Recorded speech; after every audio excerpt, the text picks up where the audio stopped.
Welcome to Rethinking K-12 Education Grant on Demand. This episode is student collaboration with Google Slides for teachers. What and why? What is this? Google Slides can be used for collaboration between students on individual devices. Why does it matter? Students are able to work on a single presentation, in person or virtually, simultaneously to contribute to a group assignment. Learning objectives. By the end of this episode, you'll be able to share a slides presentation to multiple students to work on simultaneously, use comments to guide student work, use the version history for accountability and to recall deleted or altered content, organize duplicate copies of slides presentations in Drive, and plan real-life applications for collaborative slides with your students.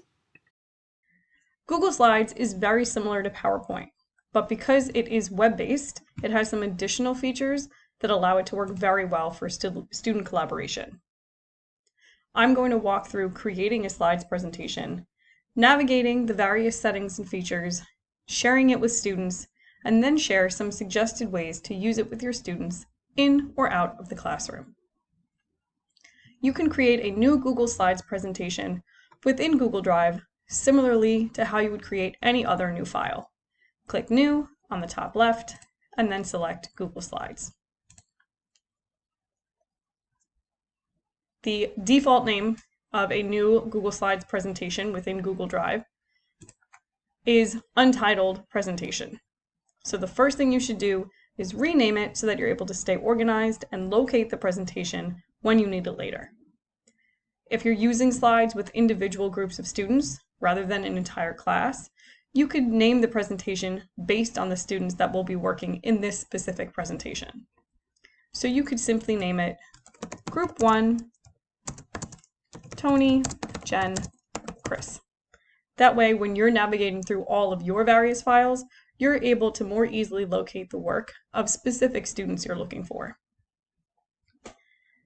You can easily make a copy of the presentation to duplicate it and add additional students in different groups, and then rename them, but it's best to wait until you've formatted the entire presentation however you'd like it to look for students before you do that. That way, you're duplicating the final copy, and you don't have multiple files to go in and edit afterwards. Now, the first slide of your presentation should have any directions, reminders, and expectations. Advise students not to delete this slide so that they're able to refer back to it whenever they may need to, and just suggest to them to use the new slide icon in the top left of the toolbar to add additional slides to work in rather than editing the one with the directions in it. So you can easily click on each box and delete it so that you can redesign this first slide however you like. So you can add text box. The T in the toolbar is the text box icon. So you can add the directions or the task. You could add reminders that you want students to be aware of as they work. And you can add in links to other documents or PDFs that are in your Google Drive, or outside links to other resources that you want the students to be able to refer to as they work. So if you wanted to link to something else in your Google Drive, have that document open. So if I wanted to link to the rubric that students would be using for this project, I would go to Share. I would get the shareable link down here, and I would just make sure that it's anyone on the internet with this link can view. You don't want them to be able to edit it. You can copy the link, go back to your presentation, and when you click on the text box, as long as it's highlighted, you can click Insert Link, and then paste it in there. And now the students have access to that rubric as they're working. And you can do that with outside links to anything else, to any other kind of file or document you want them to be able to refer to. So, part of setting up the presentation for your students is to also set up the formatting. Unless formatting specifically is a focus or something the students will be graded on, try to set up as much of that ahead of time for them as possible. Students tend to get carried away very easily focusing on the aesthetic of what they're working on rather than the actual content. You can also encourage them to use preset themes that are already built into slides. The theme button in the toolbar will bring up a number of different options that they can use that will ensure that the slides are readable, which is very important for the content, but they'll still look a bit more visually appealing. Another option you have is to design slide templates, save them as images, and then upload them as background for the students to work on that they cannot alter.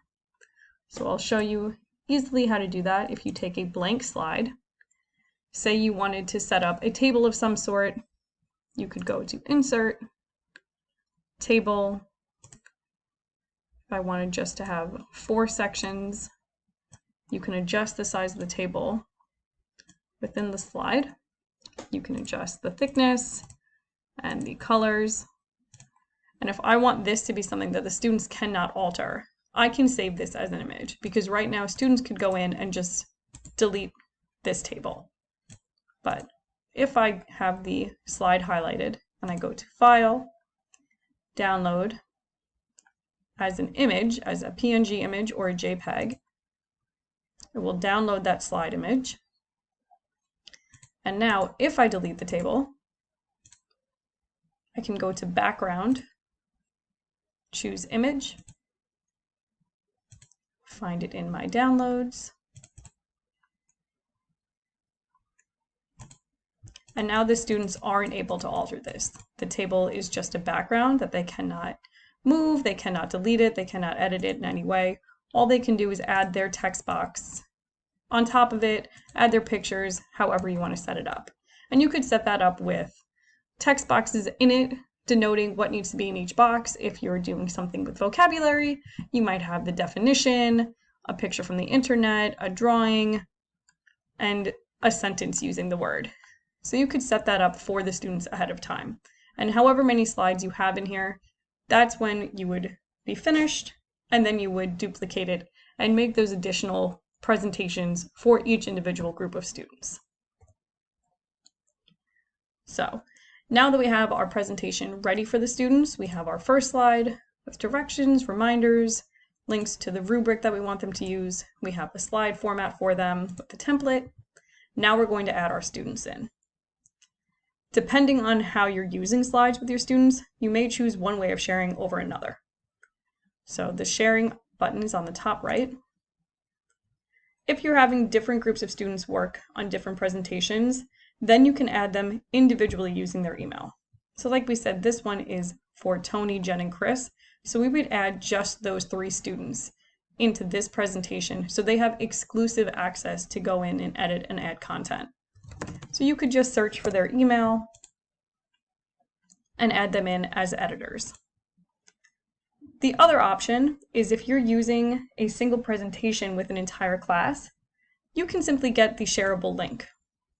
So on the bottom, it defaults to restricted. So you can change to anyone with this link can edit. That way all the students that have it are able to go in and add content. And you would just copy this link and you would paste it into Google Classroom, a Schoology course, or any other platform where students are getting information from you. Now, after you add students, if you then go and make copies, those original students will not be added into those presentations. So when you go to File, Make a Copy, and you make a copy of the entire presentation, you can see there is an option to share the new presentation with these same students, but as long as it's unchecked, the new presentation will not do that. So you could have Group 2, Mike, Christina, and Fred. And it'll create an exact duplicate with a different group of students, and you would just go in and then share this with those students and add Mike, Christina, and Fred only to this presentation.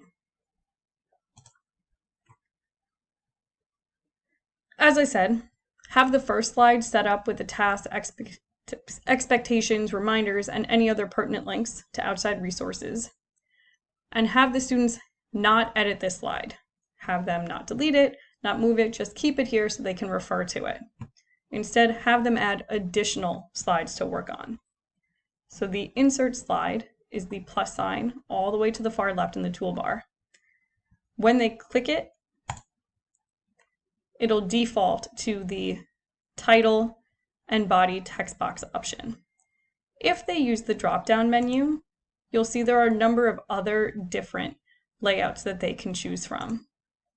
Depending on what kind of content they're adding, they may choose a different layout.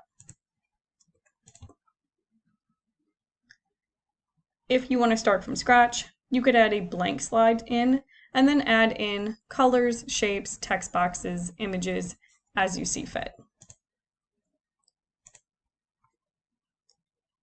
Generally, the first thing that students are going to need to add to their slide is a text box.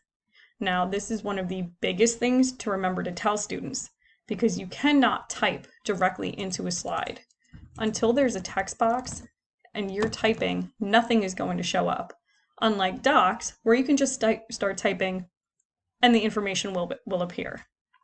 Until you've inserted the text box, nothing you type will get added into the slide. And this is a very common struggle for students the first few times they use slides.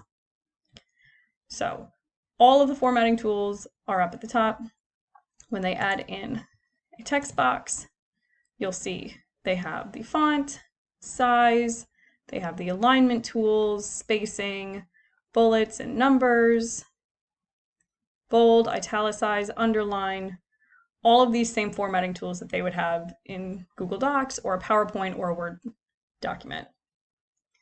But because they're adding a text box, they do have some additional options to modify it. Because this is a box, they can also change the border around it. They can change the weight of it, just like we did with the table, and they can change the style from dots to dashes or a combination of the two if they wanted to make it look a bit nicer and a bit more decorative.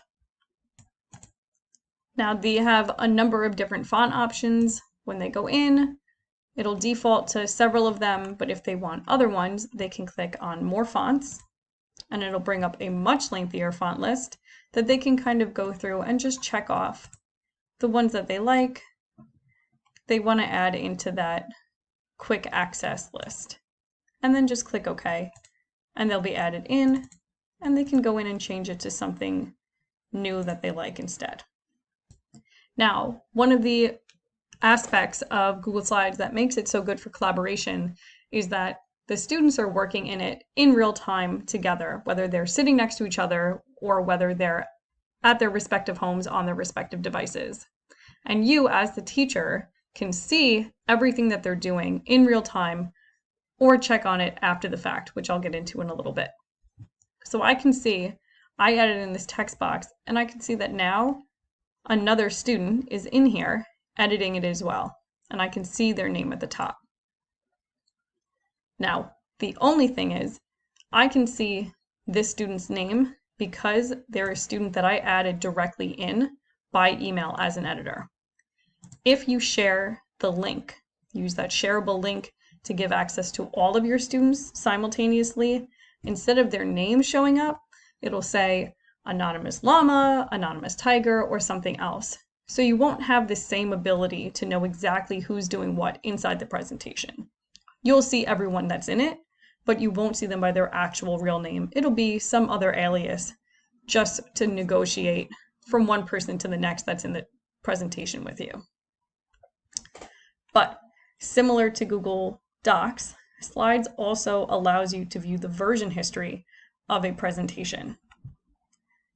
So when you go to File and you go to Version History, see Version History, you can see every change made to a presentation from the moment it was created to the most recent.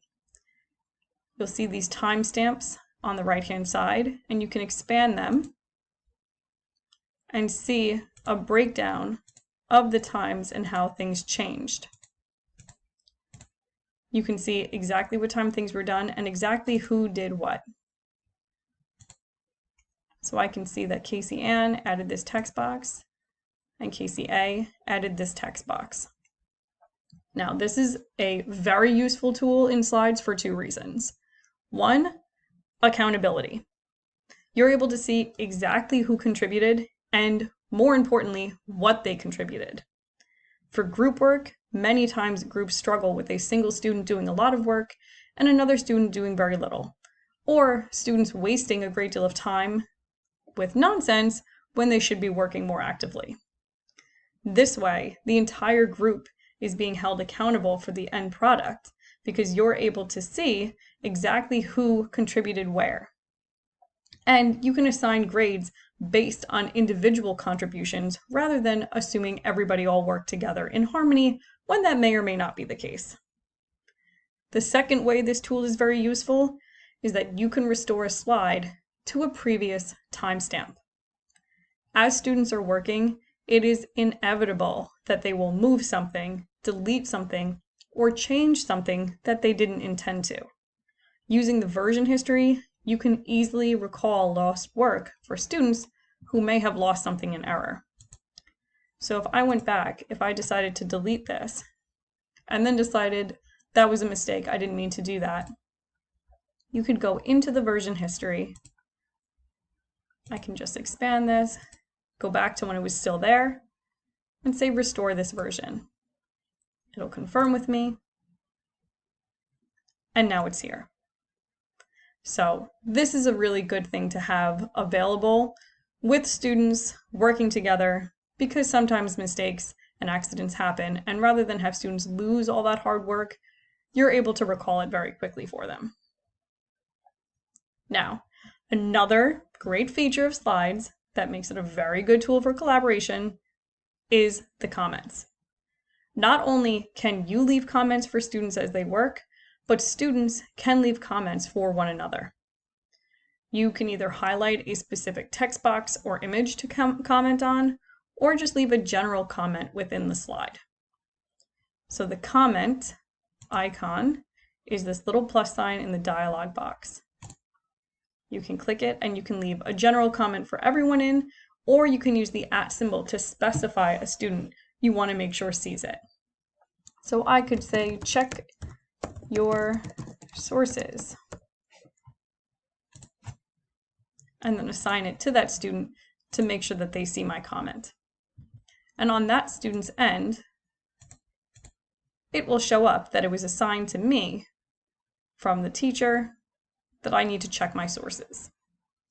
So again, if you're working from a distance, or if you have many groups in front of you, rather than walking around and checking in on them directly, you're able to kind of see everything they're doing in real time and leave notes like that to help guide them along and support them as they're working. And then the students, once they see it, can check that they saw it and it'll go away. For collaborative purposes, you can share a presentation with an entire class and make them commenters rather than editors or viewers. So you can do this one of two ways.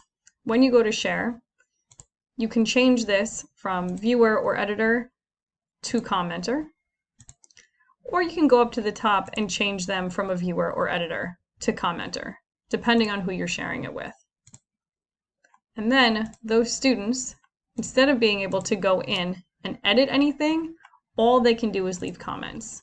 And this is a good way to have students comment on a peer's work the same way they would in person. Leave them notes or suggestions or something that they really enjoyed about it or something they found interesting. They can add that comment. I loved learning about this. And then the students will be able to see those comments on here and sign off that they saw them. So the same way you might have students go around and leave positive notes or suggestions in the classroom on bulletin boards or other displays that students contribute to, you can do that same thing with this in slides. And similar to the version history, you have a comment history, this little lined dialog box on the top, that will bring up all of the comment history for this slides presentation. So again, you have that accountability to make sure that students are leaving constructive, appropriate comments for their peers, and not just, hey, what are you doing this weekend? Now, I want to share some suggestions for students if they're presenting to the class. Whether it's virtually or remotely using screen sharing on Zoom or Google Meet, or in person at the front of the room in front of their classmates. The first thing to encourage students is to limit the use of animations. Similar to formatting, students are quick to get carried away with them. Animations will appear as an insert option when a text box or image is selected. So once I highlight something and go to insert, animation will be lit up as an option. There are a handful of options for them to choose from the type of animation to what triggers it, and when, and how quickly, and how often. It's sometimes helpful to allow students some unstructured time to play around with these before an actual assignment has been given.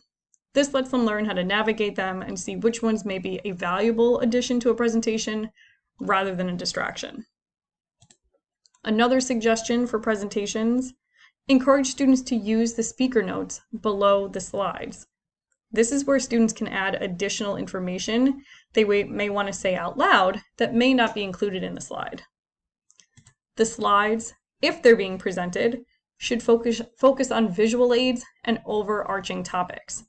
Detailed information about a topic should be verbalized by the students, not written in the slides. The slides shouldn't be cluttered with information if the students are speaking alongside them. And they can print out the speaker notes to use as a guide when they're presenting so they aren't reading directly off their presentation. So you can just have them add in anything that they want to make sure they remember to say in the bottom. And when they go to File, Print Settings, and Preview, they can choose one slide with notes, and the notes will show up there for them. And then they're able to go through the slides very organized with all their thoughts already written down for them. Now, I mentioned earlier renaming the slides presentations to represent the student groups working in each of them. I just want to go back to that to note how best to organize the presentations. If you have many groups of students, you'll have many different presentations. The best way to stay organized is to have a topic folder in Drive, and within that folder, each of the group's presentations. So if we go back, I could have a Greek mythology folder with the different groups, and I could have a constellations folder with those different groups. This is why naming them is so important, so that you can navigate them easily and quickly within your own files. It'll also help you when you're searching. If you know you want to check the presentation Sateria has been working on, you can simply search her name at the top, and all the presentations she's a part of will pop up. You could further organize the title of your groups to reflect not only the students, but the specific topic. So if I wanted to make sure I knew this project was constellations, I could just add that in, constellations group 1, and it's updated. And now when I search for Sateria, it'll slowly but surely update, and I'll know exactly which one is which. This way, you're able to more easily negotiate exactly which presentation it is that you're looking for. So, we've covered how to create a slides presentation, the general formatting features of a slide, how to add students to it for editing or commenting purposes, how to view and make use of the version history, and how to organize the presentations within Google Drive. Now I'd like to highlight some of the ways to make the most use of this with your students. Overall, slides works best for group projects. This can look a few different ways. It could look the way I've been showing it so far, where you have small groups of students, 3 to 5, with their own presentation, and within it, you could assign students a specific number of slides they're responsible for, or assign them roles and have them decide on their own. That way, each member of the group has specific content to add to contribute to the overall presentation. Or you could have the entire class or group in a single presentation, and each smaller subgroup is responsible for 1 or 2 slides within that overall presentation. That way, each subgroup can see what their classmates are sharing and learning. So you may have a different slide layout for each different group of students within this one presentation, depending on what you have each of them working on. You could also set up groups for scaffolded assignments. For example, if you have students reading a chapter of a book or another text, assign each student a slide and a specific focus. So we could just set up a simple one and have one student summarize pages 1 to 5. And then have the next student summarize pages 6 through 10. And so on and so forth. So rather than having the entire group read the entire chapter, they can just read an excerpt and then get the summaries of the other excerpts from their group mates. So this could be for any number of topics, a textbook chapter, workbook pages, anything that could be broken down into chunks so students only have to be responsible for a small part and then share that with a bigger group. You could have a single presentation for your entire class or group and assign a single slide to each student. This could be a fun way to start the school year or a new unit.